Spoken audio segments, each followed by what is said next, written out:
According to the military administration, there were killed and wounded. They hit infrastructure facilities outside the regional center, in particular the Kanatovo military aerodrome and one of the Ukrzaliznytsa facilities. Rescue and pyrotechnic units are working at the site. Currently, part of one of the micro-districts in the regional center remains without electricity. Andriy Raikovich, head of the Kirovohrad Regional Military Administration. 6 multi-story buildings and a number of private houses were damaged as a result of the shelling of residential quarters in Slavyansk by Russian occupiers. They used cluster munitions. At least 3 people were wounded. That is how we will sleep tonight. The Russian army is committing crimes on Ukrainian land, destroying our cities and towns and killing civilians. Everything will have to be accounted for. Pavlo Kirilenko, head of the Donetsk Regional Military Administration. Bakhmut was also targeted. A Russian shell hit an industrial college. A fire broke out. The roof was significantly damaged. There were no casualties. Meanwhile, the Russian invaders announced that Mariupol would be closed to entry and exit for the weekend, allegedly for the purpose of identifying Ukrainian partisans. Intensified filtration and anti-partisan activities will be conducted. Be on your guard. Do not expose yourself to danger. Clean your phones. Do not go out of your houses unnecessarily. Avoid checkpoints.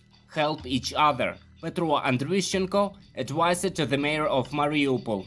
Despite threats, Mariupol residents continue to fight the Russian occupiers. A painted symbol of the Ukrainian nation, the trident, has appeared in the center of the city.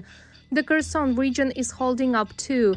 In temporarily occupied Berislav, there are painted blue and yellow flags on the streets of the city. The Ukrainian military destroyed 5 enemy strongpoints and 2 ammunition depots in the region over the day. Advisor to the head of the office of the President of Ukraine, Alexei Arestovich, reported that more than 1,000 Russian servicemen had been surrounded and taken to the Kodran. The situation in the Kherson region has been very difficult for Russian troops already for 2 weeks. We outflanked them on the right, on the left. We partially recaptured Olhene and almost completely recaptured Potemkine. These are 2 settlements to the right and left of Vysokopilla. There is essentially a repeat of Ilovaisk for the Russian troops, because more than 1,000 soldiers with weapons and military equipment are in a tactical encirclement. Alexei Arestovich, advisor to the head of the office of the President of Ukraine. 2 Russian ammunition depots in the Donetsk region and 1 more in the Luhansk region were also destroyed. Moving flames tearing through more than 6,000 acres in Mariposa, California, gutting homes in mere minutes. The sheriffs came up. They go, "You got to go now." It's just like a hurricane. Overnight, the Oak Fire exploded, now forcing more than 6,000 to evacuate. The spread so rapid, it reportedly trapped residents in their own homes.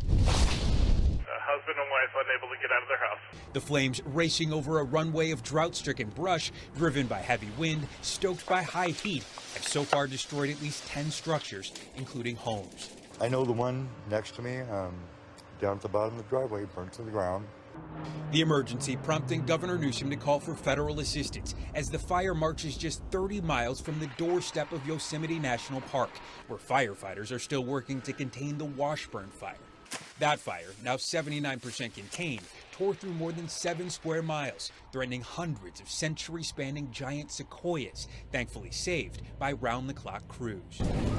Tonight, the rapidly expanding Oak Fire, already the largest California wildfire this year, is burning out of control with no containment and no sign of slowing down. A season of flames, stoked by a worsening climate, just getting started. Steve Patterson, NBC. Our artillery division was destroyed thanks to clear and well-coordinated collaboration. 8 152mm 2A65 MSTAB howitzers, division soldiers, car equipment, ammunition, and Russian invaders' fortifications. Into tactical systems with a range greater than that of the Soviet Tochka-U or the Ukrainian Vilka MLRS. In the future, MLRSs will also acquire even more impressive smart missiles, precision strike missile. The series of GPS-guided missiles will replace ATA-CMS from 2024. These are equipped with a new area warhead and can strike the enemy at a distance of 37.2 to 310 miles. But to date, PRSM missiles are still in the initial production stage. The first batch of 110 missiles is set to be transferred to the U.S. military within a year, with approval planned to take place in 2023. Although apparently deliveries of the M270 to Ukraine have already started. Not too long ago, members of the Armed Forces of Ukraine shared a photo with the MLRS M270 in it. What we most likely saw in the photo was 2 of the 3 MLRS transferred by the UK. Given that Britain has its own MLRS modification, AFU soldiers might possibly acquire a version of the M270B1, similar to the M270A1, but with improved crew protection armor. According to the agreements between Norway and Britain, the latter took on transferring the GPS-enhanced M270 to Ukraine in return for upgrading the decommissioned Norwegian MLRS. Additionally, let's not forget about the recent promise of Germany to supply its own versions of the M270, the Mars 2 MLRS-E. The German version of the MLRS can fire up to 12 unguided 230mm rockets per minute, and the European Fire Control System integrated into the Incendy, the M142 HIMARS, is a lightweight MLRS developed in the late 1990s for the U.S. Army. Unlike the MLRS, the HIMARS can accommodate only 1 capsule with 6 GMLRS, 2 PRSM, or 1 ATA-CMS missiles mounted on a 5-ton truck of a new family of medium tactical vehicles. Simply put, this system's force is about 50% of the M270.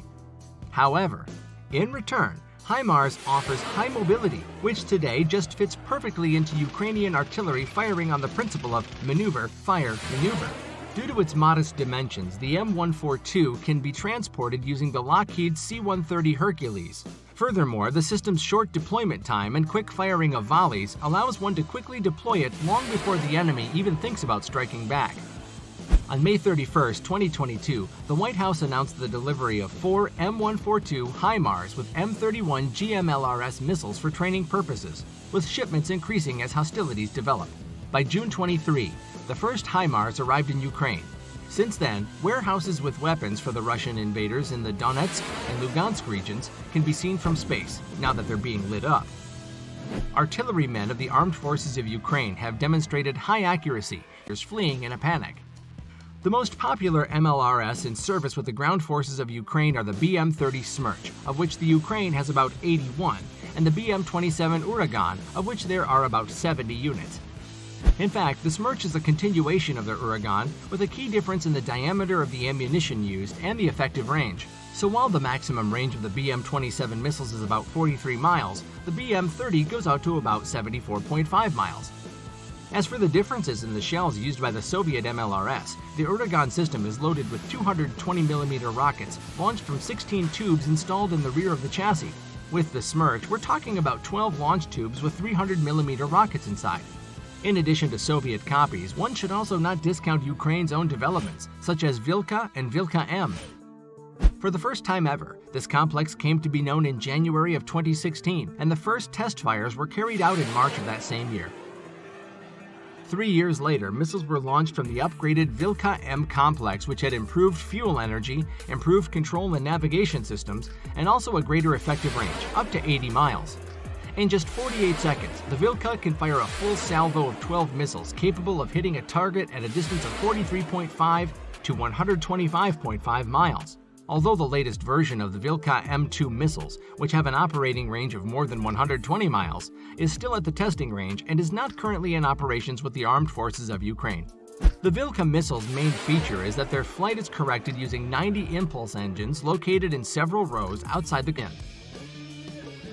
A multiple launch rocket system is a complex, consisting of a launcher with multiple charges, projectiles, and other auxiliary components, such as transport or transport loading vehicles and such. The primary purpose of such guns is to combat armored vehicles and infantry dispersed over a large area, as well as the destruction of strategic enemy infrastructure like an airstrip. Although there are several types of MLRS, modular or container multiple launch rocket systems are rightfully considered the most powerful. These are able to shoot several types of shells at once, are easier to upgrade, and their reloading takes 10 times less time than their tubular predecessors. Among this type, the most advanced MLRS today are the American M142 HIMARS and its big brother, the M270 MLRS. Let's start with the latter, since it was this one that became the cornerstone of this family of weapons. The U.S. began actively looking at the MLRS after the 1973 Yom Kippur War, when they were assessing the effectiveness of the Israeli army destroying enemy forces via MLRSs. Realizing that in the event of a large-scale war in Europe, such weapons would play an important role.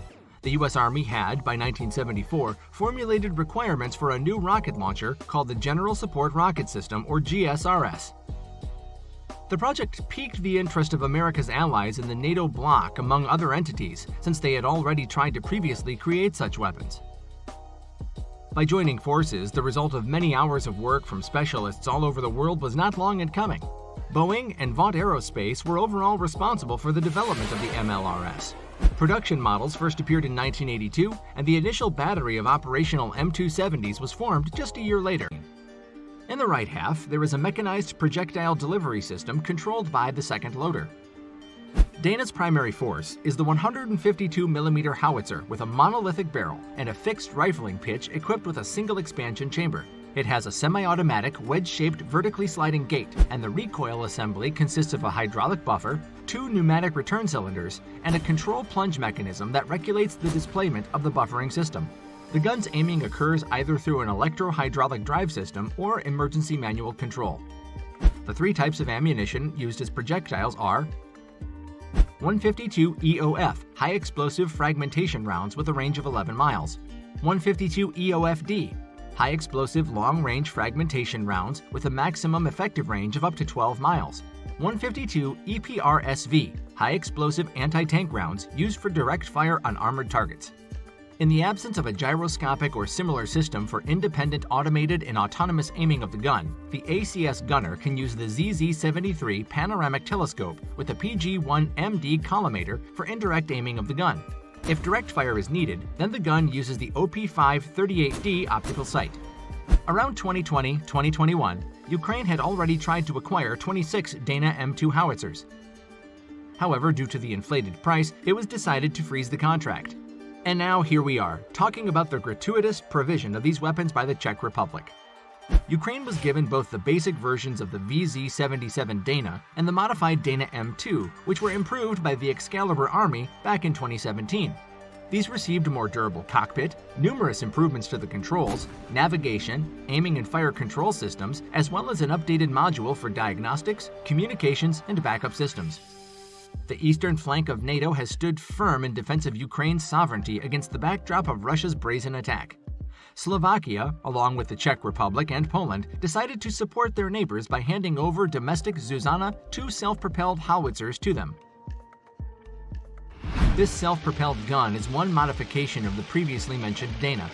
The design of the Zuzana 2 allows the use of any 155mm NATO standard ammunition, and the howitzer's fire control system allows operation in MRSI, multiple round simultaneous impact mode. Another unique feature of